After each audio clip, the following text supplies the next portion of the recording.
Olá! Hoje a gente vai mergulhar em 4 passagens antigas bem diferentes umas das outras.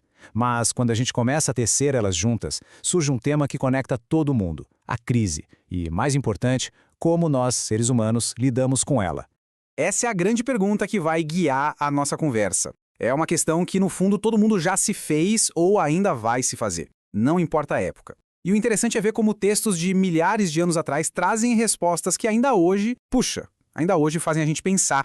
Para entender melhor essa história, vamos analisar 4 estudos de caso.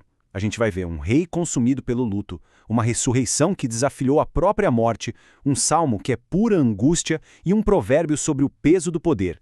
Cada um deles mostra um ângulo diferente do que é estar numa crise. Vamos lá? Bom, para começar, vamos falar da crise na liderança. O que acontece quando o poder, aquele poder que parece absoluto, bate de frente com a humanidade de quem o detém? É isso que os livros de Provérbios e 2 Samuel nos ajudam a desvendar.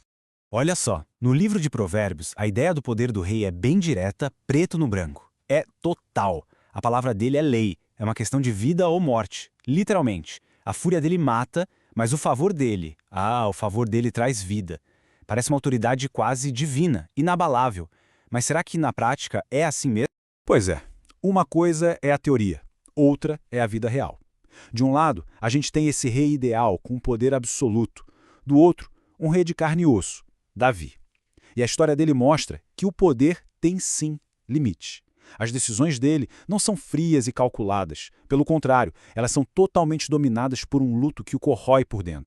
E esse aqui é o grito de Davi quando ele descobre que seu filho rebelde Absalão morreu. Nesse momento, ele não é o rei vitorioso que acabou de esmagar uma rebelião. Ele é só um pai com o coração em pedaços. A dor pessoal dele anula completamente o seu papel público. A crise do homem simplesmente atropela a autoridade do rei. O luto de Davi nos mostra a morte como um ponto final, né? Como algo definitivo. Mas e se não for? A nossa próxima história vem justamente desafiar essa ideia, explorando aquela crise que acontece quando o impossível talvez não seja tão impossível assim. O capítulo 20 de João praticamente joga a gente no meio do caos. Tenta imaginar a cena. O túmulo está vazio, ninguém faz a menor ideia do que aconteceu e o medo se mistura com uma confusão gigantesca. Para os discípulos, é uma sequência de eventos que vira o mundo deles de cabeça para baixo. E aí, diante de uma coisa dessas, de algo inacreditável, como é que se reage? É aqui que entra em cena uma das figuras mais humanas da história, o discípulo Tomé. Ele não estava lá quando Jesus apareceu para os outros. Então como é que ele vai lidar com uma notícia tão absurda? A resposta de Tomé é de uma honestidade brutal. Ele simplesmente se recusa a acreditar. Ele representa a crise da fé, sabe? A necessidade de ver para crer.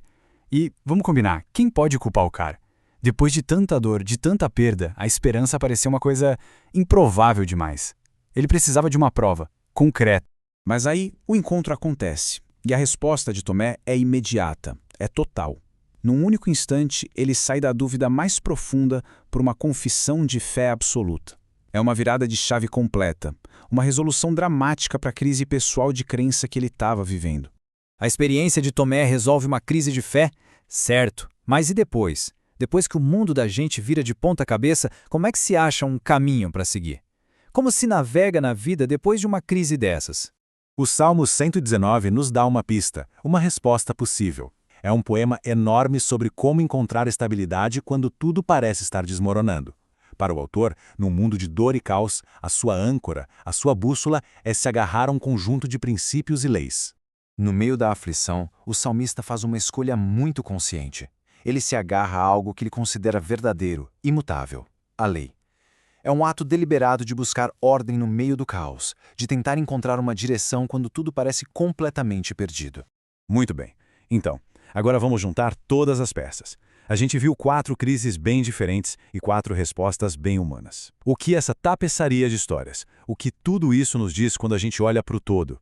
Essa tabela aqui resume bem a nossa jornada. A gente tem o poder idealizado de Provérbios, que contrasta com o luto paralisante de Davi. A gente tem a crise da morte como ponto final lá em João, que é transformada pela fé. E tem o desespero existencial do Salmo 119, que encontra um norte na estrutura da lei. Cada texto oferece um caminho diferente para atravessar a escuridão.